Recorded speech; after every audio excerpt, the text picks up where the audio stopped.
On Jeong Hongkai's 32nd birthday, I drove 400 kilometers alone to the city where he was on a business trip, intending to surprise him. Jeong Hongkai, an engineer, moves like a migratory bird. Wherever the project goes, he follows. For this particular project, he'd been stationed in Ungshi for 2 months. Excitement kept me energized throughout the drive to his rented apartment. I was eager to surprise him. Yet in the underground parking lot, I saw him tightly embracing another woman. The woman tilted her head against his chin like a docile kitten, playfully nuzzling him. The man indulged her, smoothing her hair with a gentle smile. Their loving gestures and shared intimacy needed no words. The romantic atmosphere enveloped them like pink bubbles. At that moment, I admit, I was jealous. Hidden in the shadows, I called him. The sudden ringtone shattered their tender moment. Jeong Hongkai took out his phone, glanced at it, and quickly hung up. Undeterred, I called again. On the 4th try, he finally answered, his tone as frosty as ice.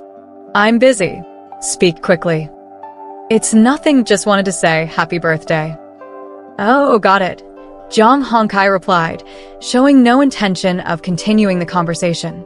He hung up swiftly and resumed his intimate interaction with the woman. Clutching a piece of paper in my pocket, I turned away, tears streaming down my face. I met Jeong Hongkai through a blind date. I was 25 and had just completed graduate school. One day, my grandaunt visited and insisted on introducing her best friend's son to me. At first glance, I was very satisfied with him. Jeong Hongkai, standing 1.85 meters tall with chiseled features, was a strikingly handsome man. Though his personality seemed aloof and indifferent, everything else aligned perfectly with my ideals. Unlike my excitement, Jeong Hongkai made his intentions clear from the start. "I'm at the age where marriage is expected, and my family is pressuring me. I need a supportive wife to help balance work and family." I admired his straightforwardness and believed love could come after marriage. So, within just 2 months, we registered our marriage. Early in our marriage, we maintained a respectful, harmonious relationship, becoming a model couple in the eyes of others. But only I knew the truth. His kindness and gentle smiles were mere surface-level decor. Behind closed doors, all I faced was his detached coldness. Whenever I tried to bridge the gap between us, he would instinctively retreat, saying, "Ewing, we have plenty of time. Let's maintain some distance and take it slow." I thought, doesn't persistence conquer all? I was determined to warm this cold stone with my devotion. Over the years, I became his caregiver, confidant, and companion, standing by him through the ups and downs of his career. Gradually, our relationship evolved closer to that of a typical married couple. Jeong Hongkai grew accustomed to my presence and increasingly relied on me to manage his parents' expectations. He even began caring for me, acting more like a loving husband. I thought I had succeeded, but little did I know. The woman Jeong Hongkai embraced was someone I'd seen before, in the photos on his computer. 4 years ago, my laptop was infected with a virus. In a rush to finish a presentation for the next day, I used his desktop in the study. As I typed furiously, a QQ notification popped up at the bottom of the screen, indicating an unread message. Curious, I opened it and found a group chat between Jeong Hongkai and his university roommates. One message read, "Jeong, Senior Shin just got divorced again." Another replied, "Poor her. 2 marriages, both with the wrong men." I assumed the Senior Shin was just an old college acquaintance. Then came a message that nearly made me bite my tongue. "Jeong, do you still love her?" Senior Shin. Shin Man. I found her photos in Jeong Hongkai's albums. In the pictures, Shin Man appeared to be in her 20s, with flowing long hair, a white dress, and a radiant smile, graceful and elegant. Could it be that Shin Man was the one he could never let go of? I reassured myself that everyone has a past. Old flames are part of history. As his wife, I shouldn't get jealous over what's long gone. But Jiang Hongkai's reaction proved Shin Man wasn't just a relic of his past. Do you have any sense of privacy? How dare you touch my things without permission? Jiang Hongkai lashed out at me for the first time. In the past, I'd used his towel without asking, swapped his bland meals for spicy ones, and changed his wardrobe to match my preferences.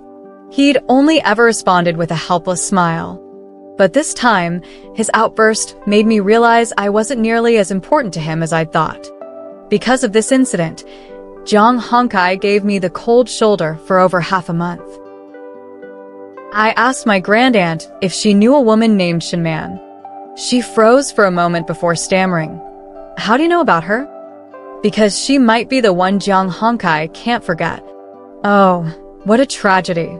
After all these years, Kai is still caught in her web, she said, shaking her head in dismay, as if speaking of a doomed fate. Grandaunt revealed that when she arranged our blind date, she'd heard bits and pieces about Jiang Hongkai and Shin Man from my mother-in-law, her best friend. Shin Man, it turned out, was Jiang Hongkai's senior at university, 6 years his elder. Back then, Jiang Hongkai had just started college, while Shin Man was in her second year of graduate school. Somehow, despite their differences, they became lovers. But soon, the relationship met strong opposition from Jiang's parents. It wasn't just the age gap that troubled them. Shin Man's father was a compulsive gambler.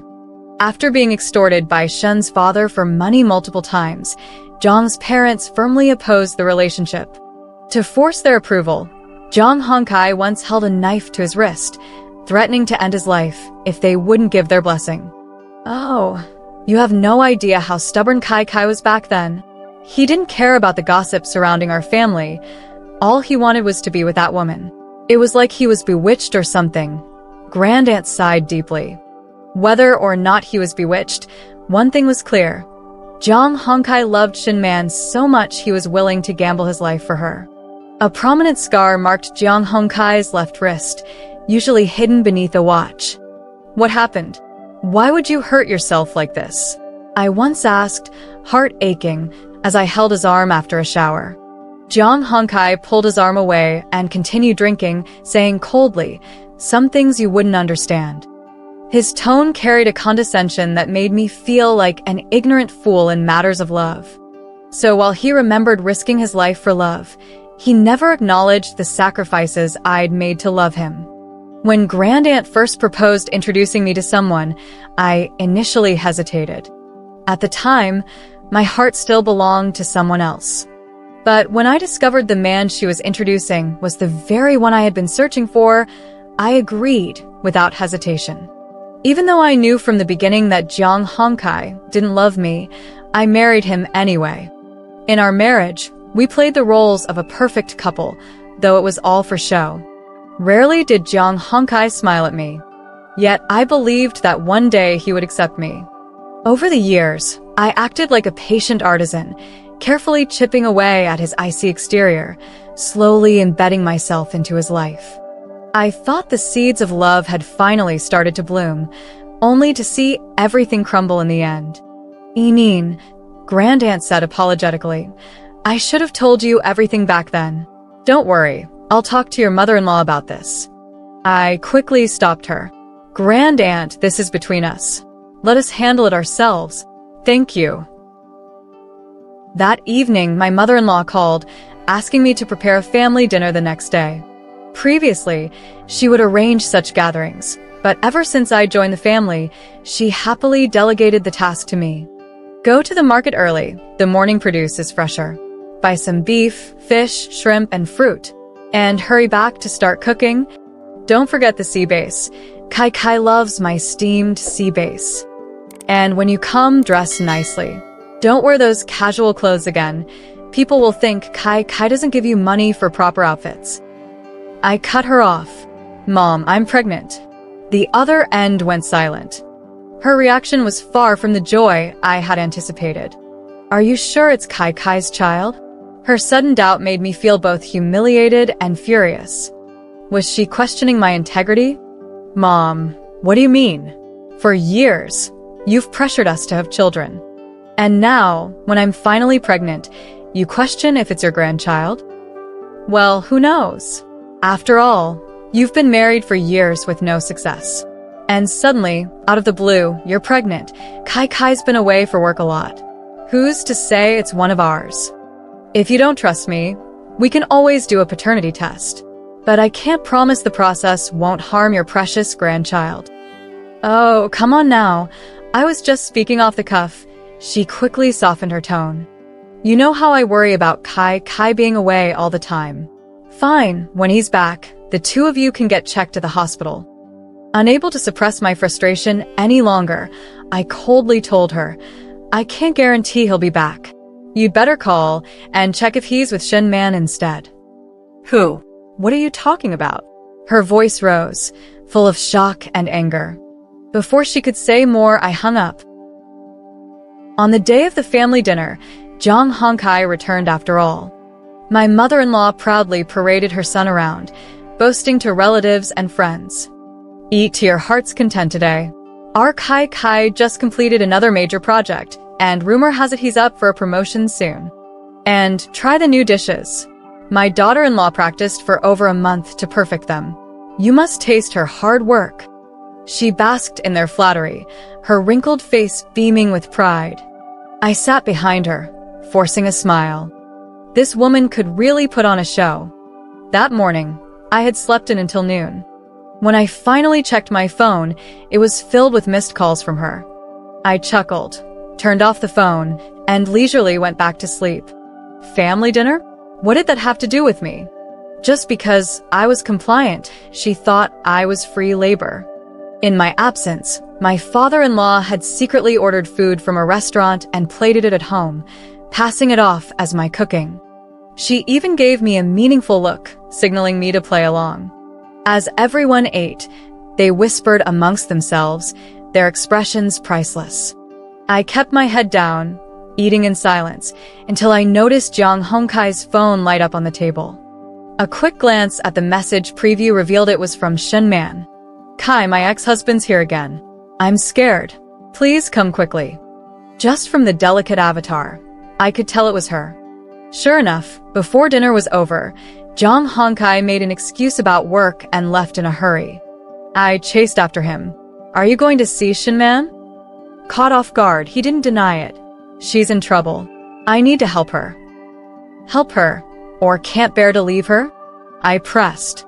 His face darkened, his tone laced with reproach. Eenin, there's nothing like that between us. Stop overthinking. If there isn't, then don't go. Come home with me, I said, standing in front of his car, demanding proof. Don't be ridiculous. Jong Hong-kai glanced at his phone, buzzing with messages, pushed me aside, and sped off. A few hours later, I got a call from the police station. Jong Hong-kai had been detained for fighting. When I arrived, he and a tall, thin man were squatting in the corner. His once polished and suave appearance as a white-collar professional was reduced to that of a battered drifter, his face bruised, his clothes stained with blood. Eenin, he said, his voice low and awkward as I finished the paperwork to get him released. Don't tell my family about this. My mom cares too much about appearances. She wouldn't be able to handle it. I touched his bruised cheek with concern. I understand. Let's go home first. But as I reached for his hand, he pulled away, his eyes drifting toward the figure standing beneath a tree in the distance. You go home first. She's still shaken. I'll take her back to make sure she's safe. My gaze followed his to see a woman in a light blue dress watching from afar. If you leave me here today, our marriage is over, I said, making one final attempt to hold on to him with a threat. But Jong Hong-kai didn't even try to explain. He walked straight toward her. Kneeling gently, he whispered something to her, then tenderly held the fragile Shin Man, helping her into a car. By the next morning, Jong Hong-kai finally came home.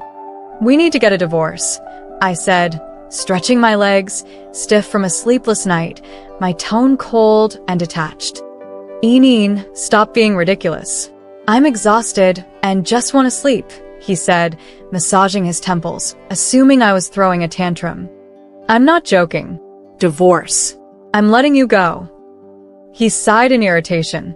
You've always been so understanding. Why make such a big deal out of this now? Was all that grace just an act? No matter how understanding I am, I can't pretend nothing happened after seeing my husband kissing another woman with my own eyes. He froze for a moment before laughing mockingly. Emin, don't be so naive. The world isn't some ivory tower where your daydreams fit. Without me, do you think you can survive? Even if you manage to scrape by, your standard of living will plummet. That's none of your concern. I have hands and feet. I won't starve on the streets, I said, holding on to my dignity with all my might. But Jiang Honkai grabbed me and dragged me in front of the mirror, pointing viciously at my reflection. Take a good look at yourself. Everything you're wearing, from your clothes to your jewelry, even the food you eat, was bought with my money. You say you can make a living? What will you do? Clean offices? Work as someone's maid? Don't overestimate yourself. Even if you swallow your pride, do you think you're capable of supporting yourself in your current state? I stared at the swollen, haggard figure in the mirror and felt myself crumble. Over the years, to fulfill my mother-in-law's dream of having a grandchild, I'd quit my job to focus on trying for a baby. She would constantly bring me bizarre remedies and concoctions. I wanted to refuse. But when met with Jiang Honkai's sharp glare, I swallowed my objections and choked down bowl after bowl of bitter brews. Those so-called remedies caused my body to swell, my immune system to weaken.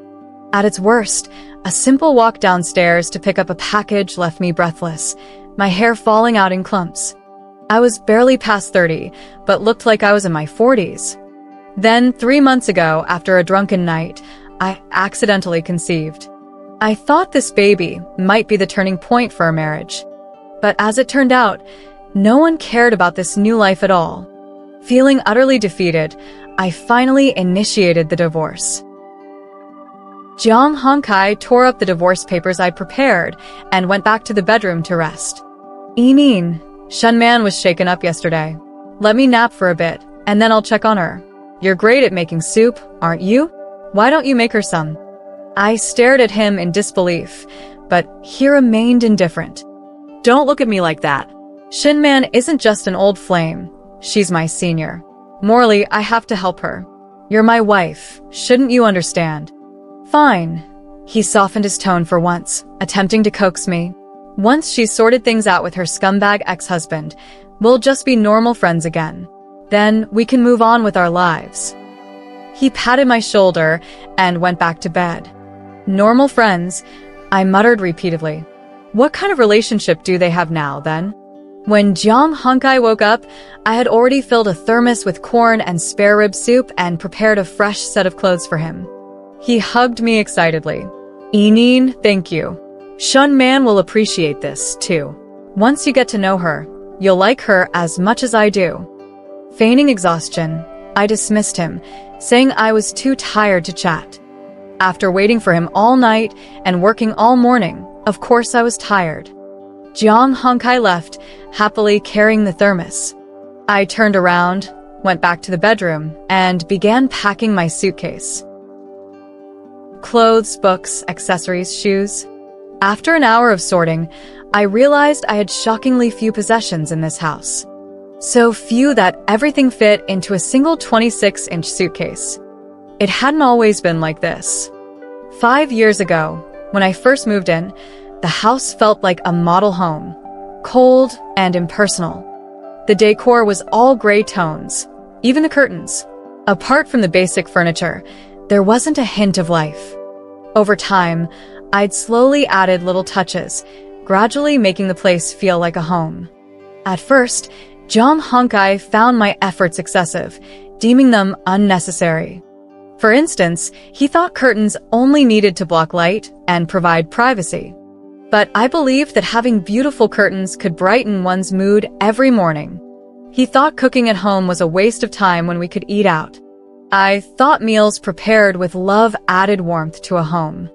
Though he initially dismissed my efforts, over time, he grew accustomed to them. He started complaining about the oiliness of restaurant food, took interest in the flowers I nurtured, and even appreciated my changing tastes. But why, when I'd felt his care so clearly, did he mercilessly shatter the illusion?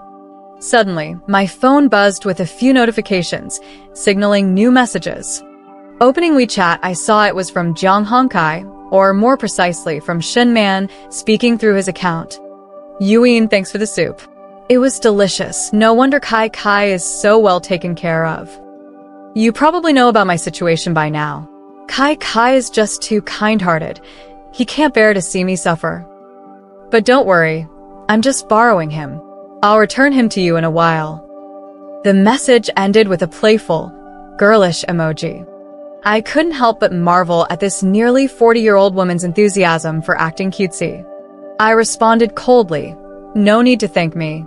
If he's useful, just keep him. He's all yours. When Jiang Hongkai returned home and saw that all my belongings were gone, he angrily called to demand answers. How long are you planning to keep this up? Come back now. Mid-Autumn Festival is coming, and Mom said there's a lot to prepare. She's old and can't manage on her own. The divorce agreement is on the dining table. Sign it, and then call me so we can finalize it, I said coldly. Can't you be reasonable? Haven't I already explained?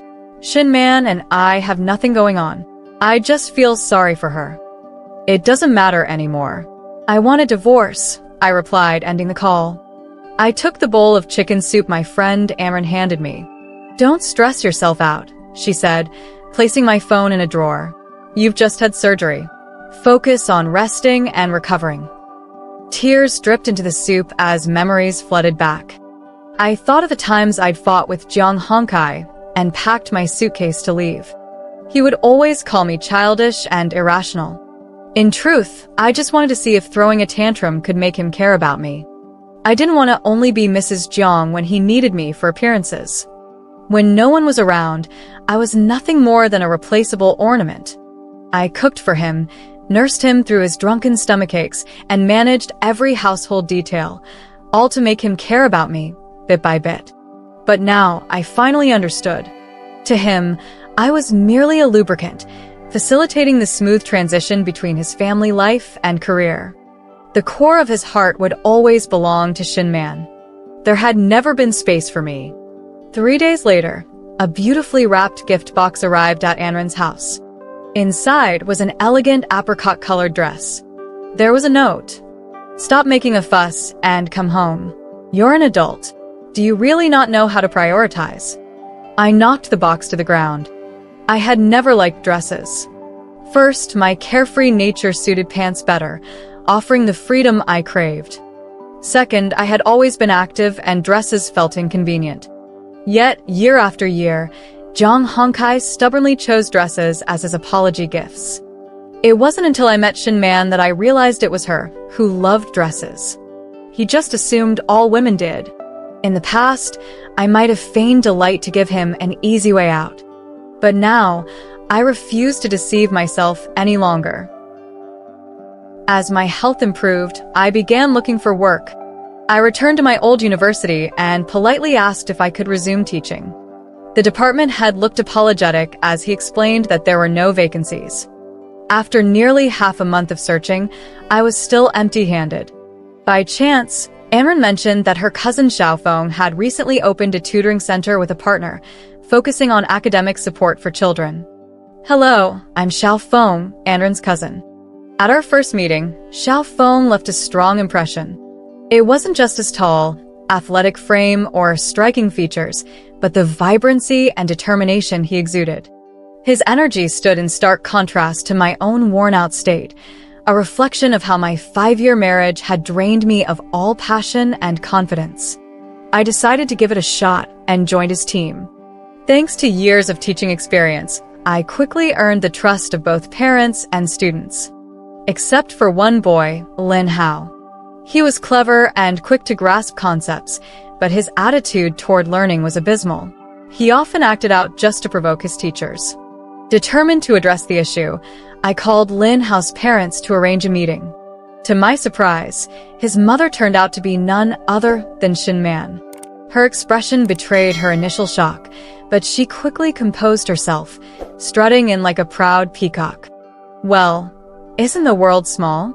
Who'd have thought we'd meet again so soon, she said, glancing at my professional attire with a mocking smile. Yes, I wasn't eager to see you either. But since you're the parent of one of my students, rest assured, I won't take my personal feelings out on an innocent child. At the mention of her child, Shen Man's face faltered with a trace of guilt. But she quickly regained her composure, retorting with scorn. Things are different now. For all these years, Kai Kai has only ever loved me. As for the desperate moths that throw themselves at him, they mean nothing to him. So don't waste your energy. You'll never compare to me. His heart has always been mine. I laughed dryly. Is that so? Then do me a favor. Stop letting him string me along. Hurry up and marry him. I'd love nothing more than to see the two of you fulfill your grand romance. Shin Man hadn't expected that the reason Jiang Hongkai hadn't pushed for a divorce all this time wasn't because I was clinging to him, but because he refused to let go. She looked visibly rattled. Right in front of me, she called Jiang Hongkai and asked him to come and accompany her. When his warm, soft voice came through the phone, Shin Man shot me a triumphant smile. Once again, disappointment crept over me, piece by piece. I thought that a dead heart wouldn't feel pain. But the scars, it turned out, still carried traces of anguish. After hanging up, Shin Man shed her feigned fragility, raised her head, and strutted out of the office. That afternoon, just as I finished class, my parents called. They told me they were on their way to my mother-in-law's house, responding to her urgent request for their presence. Enin, your mother-in-law said it was something important and insisted we come straight from the train station. Is everything okay? Did you two have a fight? No, I replied, though a sense of unease crept over me. When I arrived, my mother-in-law greeted me with an overly affectionate smile, pulling me to sit beside her on the sofa. This child is wonderful, but she's too headstrong, she said, chatting warmly with my parents. I told her when she married in, I'd treat her like my own daughter. And now, something so serious happens, and she doesn't even tell us. My parents looked at me, bewildered, as if seeking an explanation. Before I could respond, my mother-in-law pulled a document out of the coffee table drawer. It was a medical record, a record of the abortion I'd had. I suddenly remembered tossing some old papers into the living room trash when I'd stopped by a few days ago. Among them, apparently, was this record. Look, in-laws, we've been hoping for a grandchild for years, my mother-in-law began theatrically. But Enin didn't consult anyone. She just went to the hospital and ended it. I asked Kai Kai, and would you believe, he didn't even know. What do you make of this? My mother stared in shock, her mouth agape, alternating glances between me and my mother-in-law. This wasn't the first time my mother-in-law had played the victim. When we first married, she would proudly introduce me to others as a university professor, calling me respectable and the perfect match for her son. Yet, behind closed doors, she belittled my rural upbringing, finding every opportunity to show her disdain. At the wedding, my parents had agreed to keep their share of the gift money, but on the day, my mother-in-law stationed her nieces to guard the collection box, ensuring no one from my side touched it. It's a big event with many eyes watching. If someone greedy comes along and takes the money, it'll tarnish the Jiang family's reputation, she explained unapologetically, leaving my parents mortified and prompting their early departure from the reception. Now, once again, she was twisting the narrative, absolving her son of all blame and casting herself as the victim while smearing my name. Snatching the paper from her hand, I ripped it to shreds. Aren't you tired of this charade? Don't you know why I chose not to keep the baby? Weren't you the one who questioned whether it was even a Jiang family child? Here, take a look at this, I said, pulling a paternity test from my pocket and handing it to her. See for yourself if it's your grandson. And another thing, stop looking down on my parents. Sure, we don't have your family's money, but at least they raised a daughter with integrity. Your son is the one who cheated, which is why I'm divorcing him. What right do you have to question my family? I unleashed everything in one breath, leaving my mother-in-law speechless. My mother pulled me into a hug, her voice quivering with tears. "You silly child. We told you to think carefully before marrying him. We never imagined you'd endure so much." My father, holding the report, straightened his back for the first time and addressed my mother-in-law firmly. "Our daughter may not be a pampered princess, but she's the apple of our eye.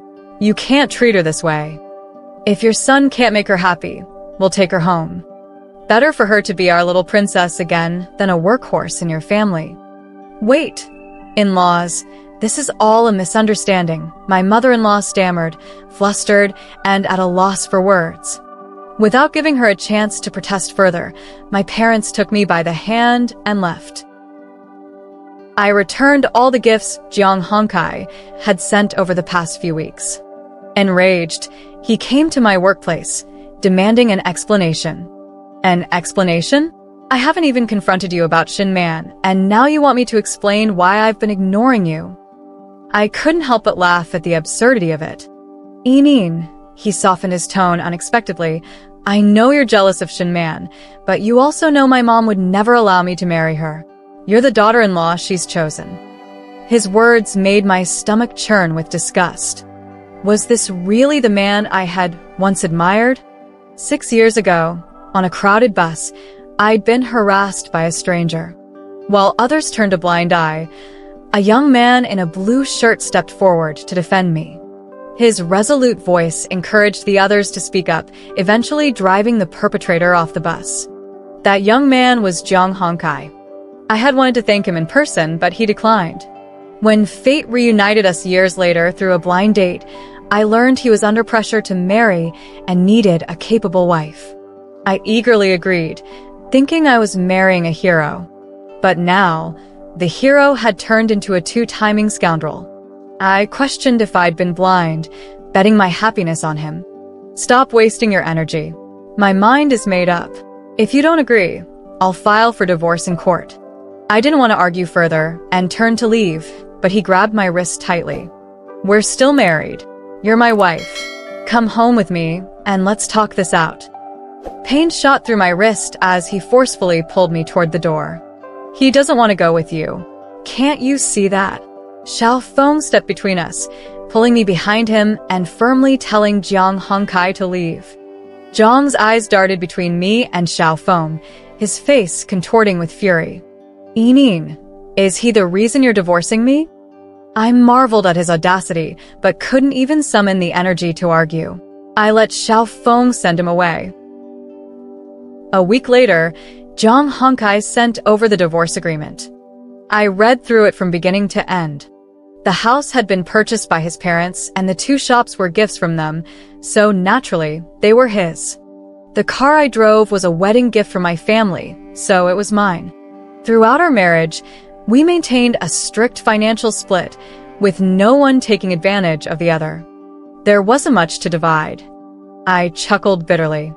This man hadn't changed a bit, always so meticulous in separating everything. I recalled moving into this house after our wedding. Jiang Hongkai had given me a list of 20 rules, covering everything from cleaning our respective rooms to handling personal expenses and maintaining separate private lives, even stipulating regular visits to his parents. Even a tube of toothpaste had its designated cup. Initially, I thought he simply disliked anyone intruding on his space. After all, to him, I was just a stranger he'd known for barely 2 months. But as time went on, his rigid adherence to our split lifestyle never wavered. It dawned on me that even though I had his body, his heart was never mine. If we were to part ways, it would only be fitting to do so as clearly and cleanly as our marriage had been. My father always told me, "We don't covet what belongs to others, but we don't let anyone take what's rightfully ours."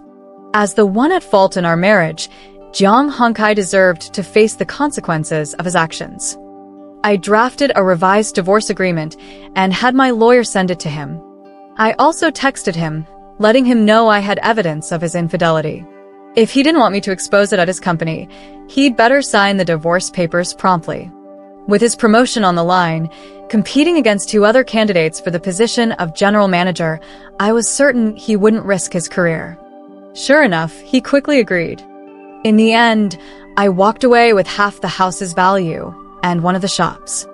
After the mandatory 1-month waiting period, we finalized the divorce without delay. As we left the Civil Affairs Bureau, I handed him an ultrasound image. The tiny black dot on the screen was the child that had once existed. But because of his indifference, I had been forced to make a cruel decision. His face froze in shock, and he grabbed my arm in desperation. Why didn't you tell me sooner? How could you be so selfish, killing my child without telling me?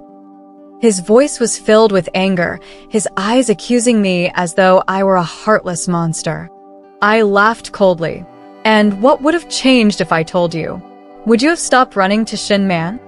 Eneen, this has nothing to do with Shin Man. I only helped her out of sympathy, he said. Look, you've made your point. You've vented your anger. Can we move past this and start over? He lowered his head, pleading. No, your wife is right there, I said, nodding toward Shin Man, who was waiting nearby. Her face was full of worry and urgency, but I could miss the hint of satisfaction in her eyes.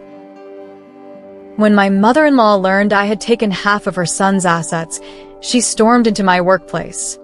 In front of the parents and students, she berated me loudly.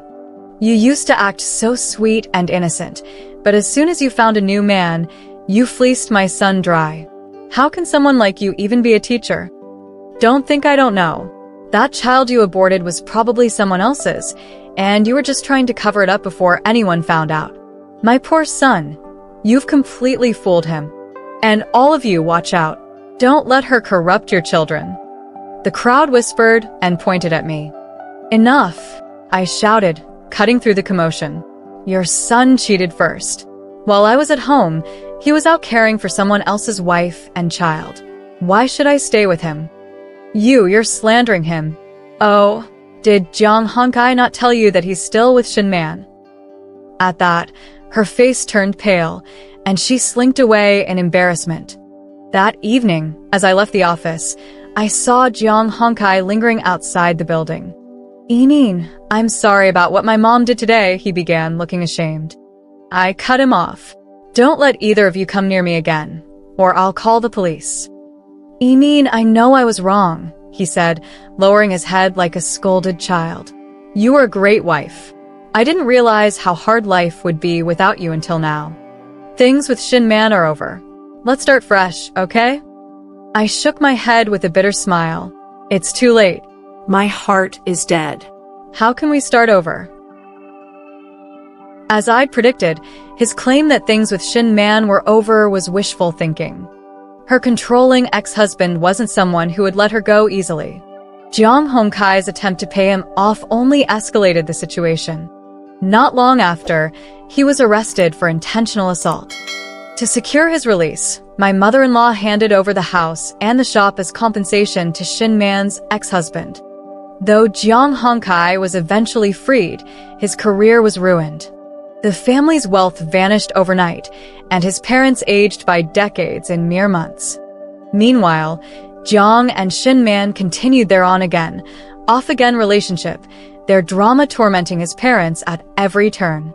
My mother-in-law, who had once been so proud of her reputation, became the subject of ridicule.